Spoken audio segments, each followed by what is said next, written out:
Praise the lord. ఈరోజు వాక్య భాగం హెబ్రీలకు రాసిన పత్రిక 7వ అధ్యాయము 25వ వచనం. ఈయన తన ద్వారా దేవుని యొద్దకు వచ్చు వారి పక్షమున విజ్ఞాపనము చేయుటకు నిరంతరము జీవించుచున్నాడు గనుక వారిని సంపూర్ణంగా రక్షించుటకు శక్తిమంతుడై ఉన్నాడు. ఈరోజు ఈ వాక్య భాగం ద్వారా దేవుడు మనతో మాట్లాడుతూ ఉన్నారు. మరి ఈరోజు వాక్య భాగం వింటున్న ప్రియమైన వాళ్ళారా, నేను సరిగ్గా ప్రార్థన చేయలేకపోతున్నాను. ప్రార్థనలో ఒంటరిగా ఫీల్ అవుతా ఉన్నారా? నాకు తోడుగా ఎవరు లేరు. ఎవరన్నా పార్ట్నర్ ఉంటే మరి నేను ప్రార్థనలో పడిపోయినప్పుడల్లా నన్ను పైకి లేపేవారు. నేను ఇంకా ఎక్కువగా ప్రార్థన చేయాలనుకున్నా, అసలు నాకు ఎలా ప్రార్థన చేయాలి నాకు తెలియట్లేదంటే గనక హెబ్రీలకు రాసిన పత్రిక 7వ అధ్యాయం 25వ వచనంలో చూస్తే, మరి మన పక్షాన తండ్రికి నిరంతరము మరి యేసే విజ్ఞాపన చేస్తా ఉన్నాడు.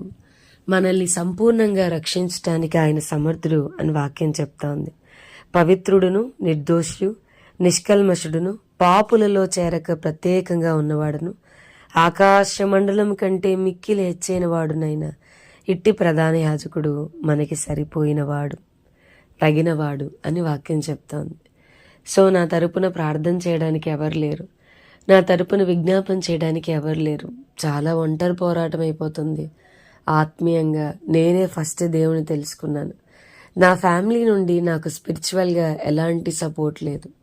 నాకు ముందుగా ప్రార్థన చేసి ఇలా ప్రార్థన చేయి అని చెప్పేవాళ్ళు నాకెవరూ లేరు అని స్ట్రగుల్ అవుతూ ఉంటే, చాలామంది పేరెంట్స్ వాళ్ళ పిల్లల కొరకు చాలా ప్రార్థన చేసి కన్నీరు కార్చి వాళ్ళ పిల్లలకి ఒక బెస్ట్ లైఫ్ని ఇస్తూ ఉంటే, నేను మాత్రం నా ప్రార్థన నేనే చేసుకోవాలి అని మరి ఒకలాంటి లోన్లీనెస్ ఫీలింగ్తో స్ట్రగుల్ అవుతూ ఉంటే కనుక ఈరోజు వాక్య భాగం ద్వారా దేవుడు మనతో మాట్లాడుతున్నాడు. వాక్యం వింటున్న ప్రియమైన వాళ్ళారా, బైబిల్లో మనం చూస్తే జకరియా, ఎలిజబెతుల కోసం మరి దేవుడు వాళ్ళ జీవితాల్లో ఆశీర్వాదాన్ని, వాళ్ళు వెయిట్ చేస్తున్న ఆశీర్వాదాన్ని దేవుడు హోల్డ్ చేసినప్పటికీ, దాన్ని దేవుడు ఆపినప్పటికీ, వాళ్ళు పొందుకోవాల్సిన ఆశీర్వాదం వాళ్ళు పొందుకోకపోయినా అది ఆగి ఉన్నా కానీ వాక్యం చెప్తుంది, జకరియా తన తరగతి క్రమం చొప్పున యాజక ధర్మం జరిగించడానికి దేవాలయంలోనికి వెళ్ళాడు అని చెప్పని వాక్యం చాలా స్పెసిఫిక్గా చెప్తుంది. తన జీవితంలో తనకి రావాల్సిన ఆశీర్వాదం ఆగిపోయినా దేవునికి చేయాల్సిన ఆ యాజక ధర్మం మాత్రం ఆగలేదు. మీ జీవితాల్లో కూడా చాలాసార్లు మన జీవితాల్లో, దేవా నువ్వు ఈ కార్యం చేయలేదు కాబట్టి నేను ప్రార్థన చేయను, నువ్వు ఈ కార్యం చేయలేదు కాబట్టి నేను మందిరానికి వెళ్ళను, నువ్వు ఈ కార్యం చేయలేదు కాబట్టి నా జీవితమే ప్రశ్నార్థకంగా ఉంది కాబట్టి నిన్ను ప్రకటించను అని కాకుండా, జకరియా తన తరగతి క్రమం చొప్పున వెళ్ళినప్పుడు దేవుని దూత దిగొస్తా ఉంది. మరి దేవుని సన్నిధిలో మనం కార్చిన కన్నీరు, దేవుని సన్నిధిలో మనం నలుగుతున్న నలుగుడు, ప్రతి దానికి దేవుడు విలువిస్తాడు. He will count every tear. ప్రతి కన్నీటిని ఆయన తన కవిలలో ఉంచుతాడనే విషయాన్ని మనం మర్చిపోకూడదు.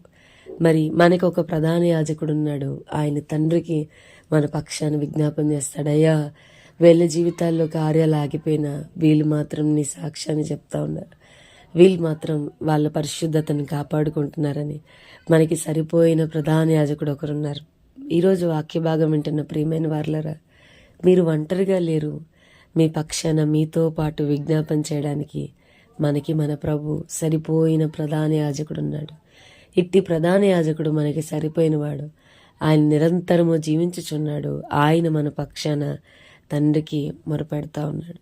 సో నేను ఒంటరిగా ఉన్నాను, నేనేమీ చేయలేను, నా ప్రార్థన సరిపోవట్లేదు, నేనే గొప్ప కార్యాలు పొందుకోలేను అని బాధపడద్దు. మన పక్షాన, మన సమస్యల కొరకు మన తండ్రి మన బాధ్యత తీసుకుని మన పక్షాన్ని విజ్ఞాపన చేస్తున్నాడు. ఆయన ప్రార్థన చేస్తున్నాడు కదా, నేను మౌనంగా ఉంటానన్నద్దు. వాక్యం చెప్తుంది, ఆయనతో పాటు కలిసి మనం కూడా కన్నీరు కారిస్తే దేవుని నుండి గొప్ప కార్యాలు పొందుకోగలం. You are not alone. ప్రార్థన చేసుకుందాం. ప్రభువా, ఈరోజు వాక్య భాగం ద్వారా మీరు మాతో మాట్లాడినందుకు వందనాలు. వాక్యం విన్న మా ప్రియులైన వారిని అందరినీ దీవించి ఆశీర్వదించమని యేసు నామమున అడిగి వేడుకొంచున్నాం తండ్రి. Amen. God bless you and have a blessed day.